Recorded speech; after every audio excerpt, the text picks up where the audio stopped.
네, 오늘은 아모스 4장 말씀입니다. 아모스 4장은 이제 아모스가 북왕국 이스라엘, 특히 이제 사마리아에 가서 남왕국 유다 사람임에도 불구하고 그가 가서 하나님 말씀을 외치는 거예요. 그래서 그들의 죄악상들을 지적하고 경고하고 하나님의 심판을 경고하는 그런 메시지를 전하게 되는 겁니다. 그때 당시에는 그 시대가 아주 경제적으로 살만한 시대예요. 경제가 부한 시대였고 또 정치나 군사적으로도 좀 부강한 그런 시대였습니다. 그러니까 남왕국과 북왕국이 나누어졌는데 북왕국이 가장 지금 잘 살 때, 제일 좋을 때라고 할 수 있어요. 그런데 실상을 들여다 보니까는 그 안에는 온갖 비리와 부패가 가득한 거예요. 특히 지도층들의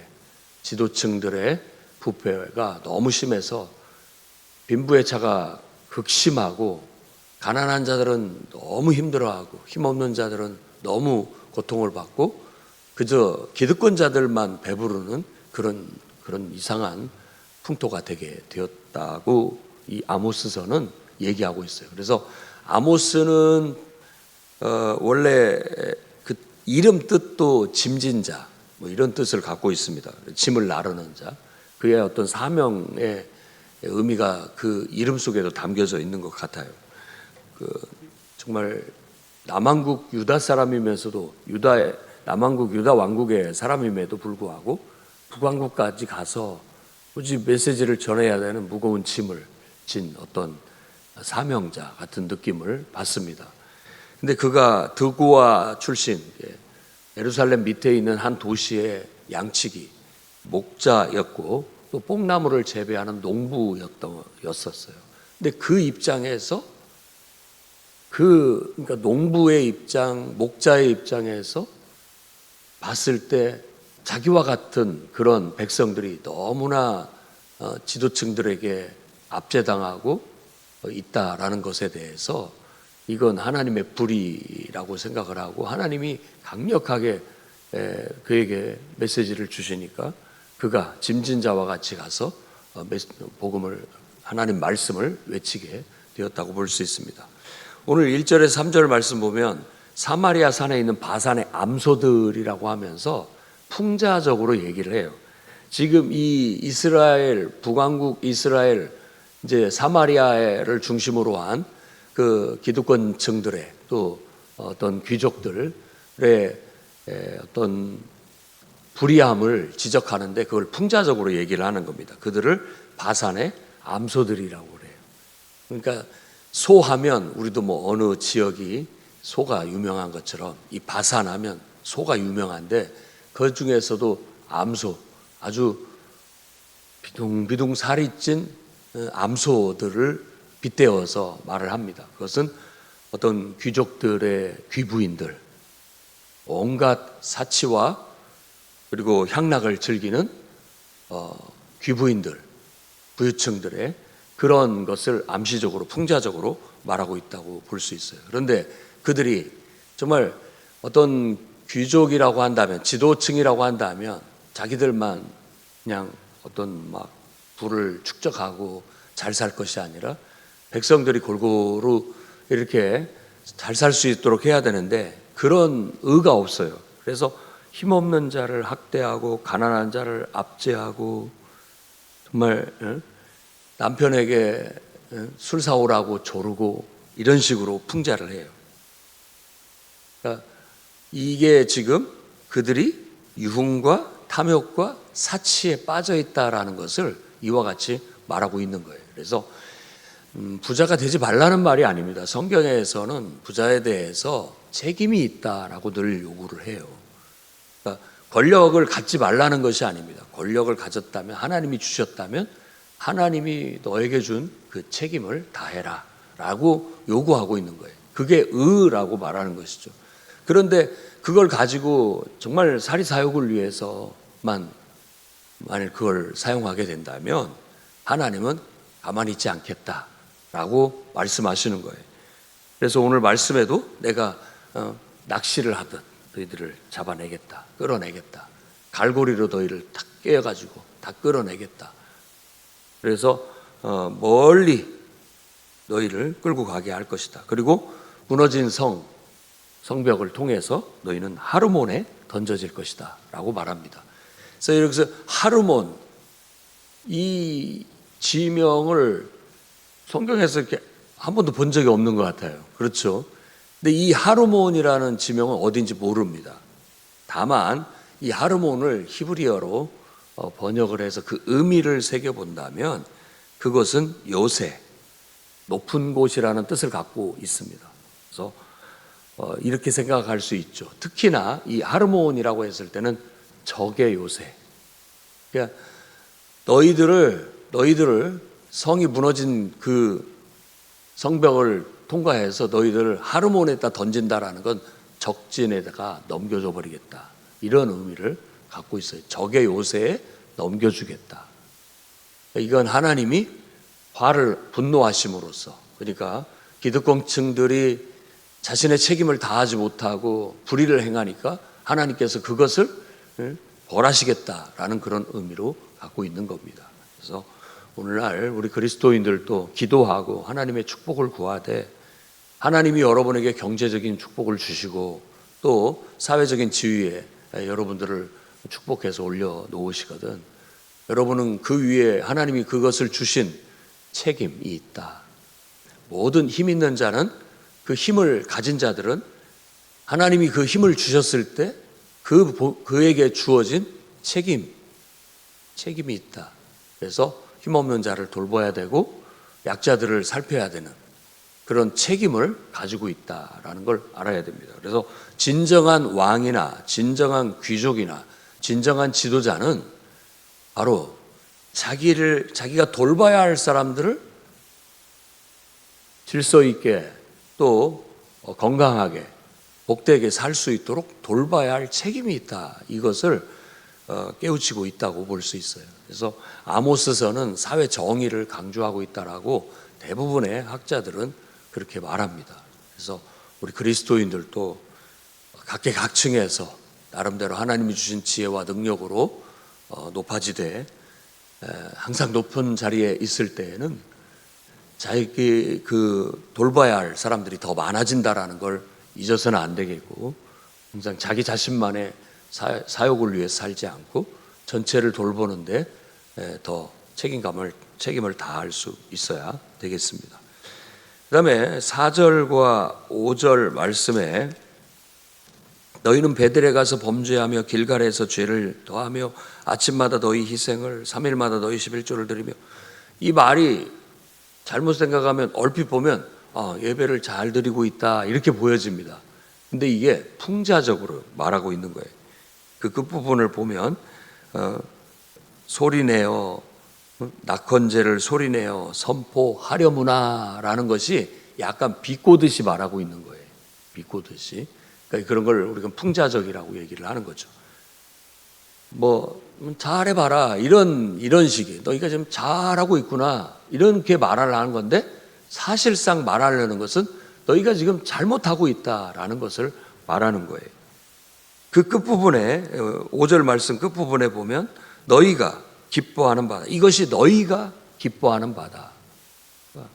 지금 어떤 잘못된 예배에 대해서 지적을 하고 있습니다. 하나님을 섬긴다고 하고 나름대로 아침마다 예배하고 3일마다 11조를 드리고 또 수은제니 뭐 낙헌제니 많은 어떤 하나님을 예배한다고 어떤 행사들을 하고 있지만 이것이 잘못된 예배다. 왜 잘못되었느냐?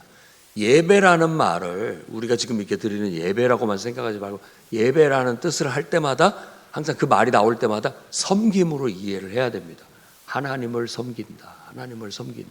하나님께 자신을 드린다. 이러고 그래서 하나님을 기쁘게 하는 것이 예배예요. 내가 하나님을 섬기는 거예요. 그렇죠? 근데 잘못된 신앙은 뭐냐면 하나님이 나를 섬겨요. 그게 무슨 말이냐면 이것은 너희가 기뻐하는 바니라 이런 말이에요. 내가 원하는 거, 내가 좋아하는 거, 내가 기뻐하는 것을 하는 것이에요. 근데 그걸 하는데 하나님이 도와달라는 거예요, 그냥.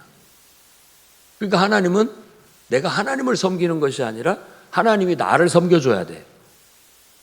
이게 거짓 예배고 잘못된 섬김이라고 할 수 있는 것이죠.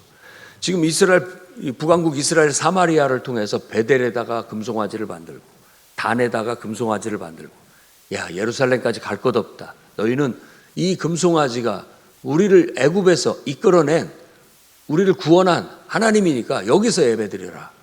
그리고 제사장들이 다 동조하지 않으니까 제사장들 모집하겠다 해서 아무나 뽑아가지고 제사장으로 세워요. 그렇게 하면서 예배의 형식을 갖추고 흉내는 내지만 사실은 자기 멋대로 하는 거예요. 하나님의 말씀대로가 아니라 자기 하고 싶은 대로, 자기 의무대로, 그래서 내 기뻐하는 대로 하는 것은 잘못된 신앙이다라는 거예요. 우리는 하나님이 기뻐하는 대로 하는 거예요. 그게 올바른 신앙이고 올바른 예배라 할 수 있습니다. 그래서 이 원리를 우리 삶에 잘 적응을 해야 됩니다. 자칫 잘못하면 우리도 이런 식으로 네가 하는 모든 것들이 너 좋자고 하는 것일 뿐이구나, 이것밖에 안 되는 거예요. 정말로 하나님을 섬긴다는 것은 하기 싫어도 하나님이 내게 주신 사명이니까 순종함으로 하는 거예요. 하나님이 기뻐하실 수 있도록. 하나님의 기쁨이 되고 하나님께 예배가 되고 하나님께 섬김이 돼야 되는데, 그게 아니라 나 좋자고 하는 것에 그치는 거예요. 나의 유익을 위해서 내가 원하는 대로, 나 하고 싶은 대로 하는 거예요. 그것은 거짓 예배요, 거짓 신앙, 그러니까 온전치 못한 신앙이다. 주님은 그런 자들을 바라보면서 메시지를 주시는 거예요. 그들은 사람들에게 이것은 너희가 기뻐하는 바다, 이건 너 좋다고 하는 것일 뿐이다 라는 것이죠. 그래서 가장 온전한 것은 하나님을 기쁘게 하는 것이 곧 나의 기쁨이 되는 것이겠죠. 그래서 하나님을 기쁘게 하는 것이 곧 나의 기쁨이요, 하나님 내 만족이요, 내 삶의 의미고 보람이고 가치가 되어야 되겠어요. 다시 말하지만 여러분 잊지 마십시오. 우리는 하나님을 섬기는 겁니다. 사람을 보고 하는 것도 아니고 환경을 보고 하는 것도 아니고, 하나님이 내 안에서 나에게 은총을 주시고 나에게 사명을 주셔서 너는 이렇게 좀 해라 라고 했을 때 하나님이 기뻐하시는 것이니까 내가 하는 거예요. 몸이 피곤해도 하고 마음이 안 내켜도 하고 환경이 안 돼도 억지로라도 하는 거예요. 왜? 하나님을 섬기니까, 하나님이 기뻐하시니까. 그게 신앙이에요. 참된 예배고. 그런데 이제 실질적인 예를 든다면 하기 싫어졌어, 안 해. 저거나 한번 해볼까? 내가 좋아하는 건데 해. 이건 아직 어린아이 같은 신앙, 그러니까 온전한 성숙한 믿음이라고 할 수가 없겠죠. 여러분이 한번 생각해 보십시오. 우리는 하나님을 섬기는 것을 교회를 섬기는 것으로 현실화하는 겁니다. 그래서 하나님을 섬기는 것이 주님이 교회를 통해서 하나님께 대한 섬김을 실현하도록 구체적인 섬김이 이루어지게 한 거예요. 그러면 거기에서 이제 하나님을 섬기니까 예배도 섬김이요, 또 봉사도 섬김이요, 또 우리가 교회 안에서 주의 이름으로 하는 모든 것들은 주님을 섬기는 마음으로, 주님을 섬김으로 다 승화돼야 돼요. 그게 인간적인 관계도 아니고 세상적인 일도 아니에요. 내가 하는 모든 일들이 주님을 섬김이에요. 사람을 대하는 것도 주님을 섬김이고, 사람을 돌보는 것도 주님을 섬김이고, 또 우리가 어떤 교회 안에 있는 일들을 하면서 그 일들을 해나가는 것도 주님을 섬김으로 하는 거예요. 그래서 그것이 온전할 때 이제 에베소서 계시록에 에베소 교회에 하나님이 하시는 말씀처럼 너희가 처음 사랑을 잃어버렸다. 너희가 봉사하고 하는 일은 많은데 처음 사랑이 없다. 이 말은 바로 그거예요. 하나님의 은혜에 감사해서 주님께 그 감사의 보답으로 주님을 섬기는 마음으로 했던 모든 일들이 어느 순간 주님을 섬기는 마음은 싹 사라져버리고 인간적인 관계가 돼버리고 인간적인 일이 돼요.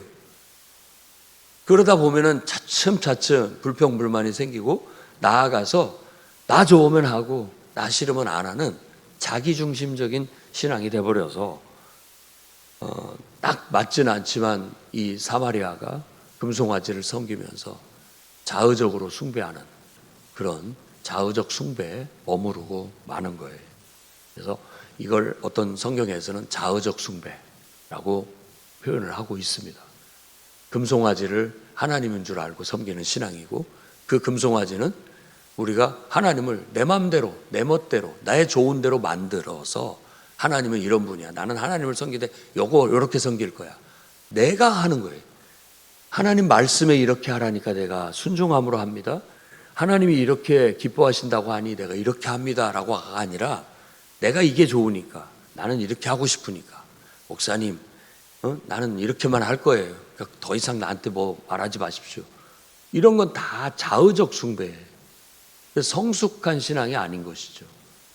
그리고 어떤 봉사도 섬김도 하나님이 내게 주신 사명이다라고 믿고 하나님께 순종해서 해야 되는데, 목사님 저 이거 하고 싶어요, 이제 이건 그만하고 싶어요, 이런 게 아니라 그런 말도 기도하면서 하나님께서 나에게 이걸 하라고 하시는 사명을 주셔서 제가 합니다, 이제 그 사명이 다 했으니 다른 사명을 저도 하나님께서 주셔서 그 사명을 하기를 원합니다, 이것은 괜찮아요. 그런데 조금 하다가 어려워지니까 그만둔다고 하고, 조금 힘들면 그만둔다고 하고, 조금 욕먹으면 그만둔다고 하고, 뭐 조금 불편하면 그만둔다고 하고, 이런 모든 것들은 어린아이와 같은 신앙이죠. 아직 성숙되지 못한. 그래서 이 4절 5절에서 말하고 있는 이것이 너희가 기뻐하는 바다 라고 하는 말씀 속에 그 교훈이 담겨 있다고 볼 수 있습니다. 오늘 말씀의 교훈을 따라 내가 기뻐하는 것이 아니라 하나님이 기뻐하는 길로 주님을 섬기시기를 바랍니다.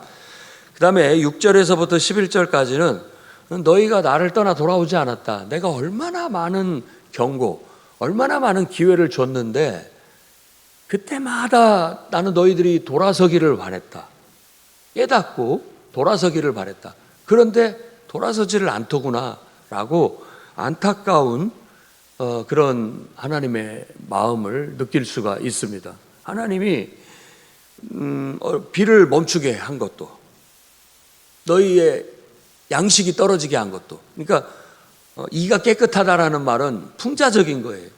먹지를 못하니까, 먹을 것이 없으니까 이에 낄 것도 없잖아요. 먹지 못하게 했는데도 불구하고 그것이 하나님께서 우리에게 주신 경고, 하나님이 우리에게 돌이키게 회개하게 할 수 있는 기회였는데, 그때도 하나님을 찾지 않고 하나님께 돌아오지 않았다. 비를 일부만 내려줬는데도 깨닫지 못하고 돌아오지 않았다. 깐부기 재앙을 내렸고 또 메뚜기 재앙을 내렸는데도 불구하고 그때도 돌이키지 못하고 깨닫지 못하고 돌아오지 않았다. 전염병과 전쟁, 칼을 내렸는데도 너희가 깨닫지 못하고 돌아오지 않았다. 소돔과 고모라 성처럼 너희 성을 내가 불타게 하고 무너뜨리는데도 불구하고 너희는 깨닫지 못하고 내게 돌아오지 않았다라고 하면서, 이게 여호와의 말씀이다. 하나님 마음이 이렇다. 왜 깨닫지를 못하느냐? 왜 그 문제를 버리지 못하고 그 죄악을 버리지 못하고 돌이키지 못하느냐라고 안타까이 얘기하고 있어요. 근데 이런 것들이 현실적으로 우리 같으면 안 그럴 것 같은데 라고 생각을 하는데, 어떤 죄악에 깊이 뿌리를 내리면요, 쉽게 사람들이 그 콩깍지가 벗겨지지가 않고 돌이켜지기가 참 어렵습니다. 그러니까 그 정도로 되지 않도록 우리는 빨리빨리 매일 하나님 앞에 우리를 돌아보고 기도하면서 관리해야 돼요. 나중에는 아무리 벗겨내고 싶어도 빼내고 싶어도 이게 쉽게 안 되는 그런 정말 견고한 진과 같이 내 삶의 문제가, 어떤 죄악이, 하나님 기뻐하시지 않는 것들이 딱 자리를 틀고 앉아가지고 벗어나지를 못하는 거예요. 그렇게 되지 않도록 해야 되겠고, 언제든지 어떤 우리에게 어떤 사건이 있고 어떤 안 좋은 일이 있고 이런 것들이 그 속에서 얼른 메시지를 들어야죠. 하나님의 음성을.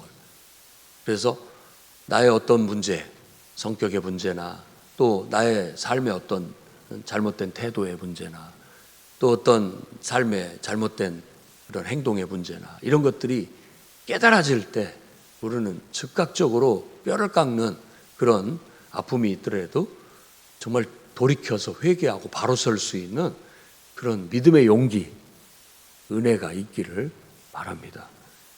마지막으로는 12절 13절 말씀인데 이스라엘아 내 하나님 만나기를 준비해라 라고 하는 겁니다. 이게 상당히 복합적인 의미예요.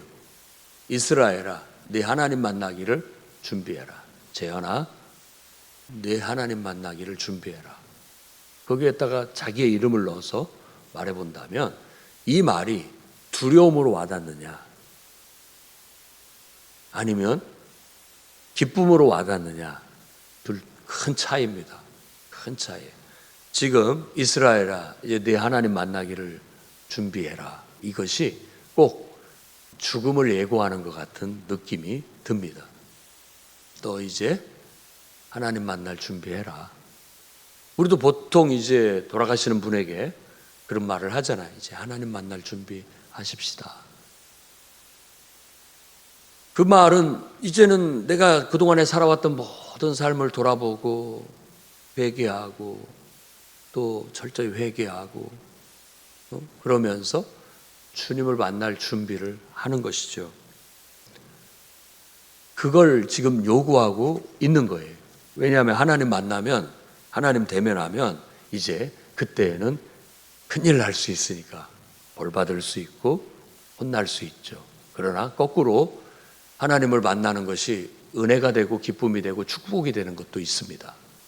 그러니까 우리는 죄 짓고 하나님이 기뻐하시는 길을 하지 못하고 이렇게 고집피고 살다가 하나님 만나면 그때는 정말 당혹스럽고 두려운 거죠. 그러나 우리가 하나님의 뜻대로 행하고 하나님이 기뻐하는 바대로 행하고 하나님을 대면한다면 그건 은혜고 축복이고 그렇습니다. 그러나 본질적으로 일반적으로 본다면 하나님을 만나는 것은 축복입니다. 왜냐하면 벌을 받는 것도 축복이고 또 그것을 통해서 치유되고 회복되는 것이 축복입니다. 그러니까 우리에게는 하나님이 필요한 거예요. 우리가 가끔 목욕도 하고 샤워도 해야 되는 것이 우리에게 건강을 위해서나 또 청결을 위해서 꼭 필요한 일인 것처럼 하나님을 만나는 것은 꼭 필요한 일입니다. 생명을 위해서. 하나님을 만나서 때로 꾸중을 듣고 벌을 받아도 그것이 내 때를 벗겨내는 것이고 내 부정함을 벗겨내서 건강해지기 위한 거예요. 그러니 축복이 아니겠습니까?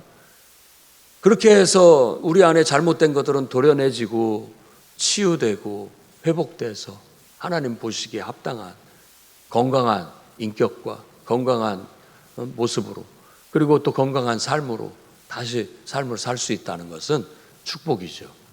그래서 네 하나님 만나기를 준비하라는 말씀이 우리 마음속에 늘 울렸으면 좋겠고 오늘 내가 주님을 만나더라도 부끄러움 없이 만났으면 정말 기쁨으로 주님을 맞이할 수 있도록 죄 짓지 말자. 잘못된 길로 가지 말자. 하나님이 싫어하는 일은 하지 말자. 하나님이 싫어하는 어떤 것도 가까이 하지 말자. 하나님이 기뻐하는 일을 하자. 왜냐하면 이와 같이 이스라엘을 다가와서 심판하고 벌 내리시는 그 하나님은 거룩한 하나님이니까 그 하나님을 대면하기 위해서는 나도 거룩해져야 됩니다.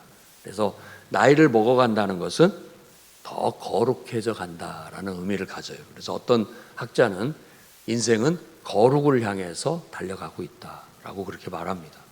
그러니까 늘 한 살 한 살 더 먹어가고 또 하루하루를 살아가면서 많은 고통과 또 무거운 짐과 많은 것들과 싸우면서 우리는 어떤 것들을 벗겨내면서 정말 하나님 앞에 갈 준비를 하는 거예요. 거룩해지는 거죠. 하나님 앞에. 그렇게 우리의 인생을 바라본다면 여러분들은 지금 거룩함을 향해서 한 발짝 한 발짝 나아가게 되고 육신에서 벗어나는 날 온전한 거룩한 모습으로 주님을 뵙게 될 것이고, 주님은 잘했다, 참 잘했다, 내가 너를 세상에 보낸 이유가 그거였다, 참 잘해줬다, 너를 통해서 내가 나의 뜻을 이룰 수 있었고 너를 통해서 내 영광을 드러냈다, 참 잘했다, 이제 편히 쉬어라, 나와 함께 하나님 내가 준 모든 유업을 나와 함께 누리자라고 말하면서 우리가 하나님 나라에 들어가게 될 줄로 믿습니다. 그래서 정말로 세상의 모든 사람들이 두려워해야 할 자는 하나님입니다. 그들은 모르고 있어요. 곧 하나님을 만나게 될 줄을. 그러니까 하나님도 모르고 죄짓고 제멋대로 살다가 어느 날 나를 창조하고 나를 이 땅에 보낸 그 존재를 대면하게 됐을 때 그 당혹감이 얼마나 심하겠습니까? 그러니까 하나님 만날 준비하라고 오늘 또 우리가 그런 영혼들을 불쌍히 여기고 그들을 향해서 하나님 믿으라고, 곧 하나님 만날 날 온다고 복음을 전할 수 있는 저와 여러분이 되기를 주의 이름으로 축원합니다. 기도하겠습니다.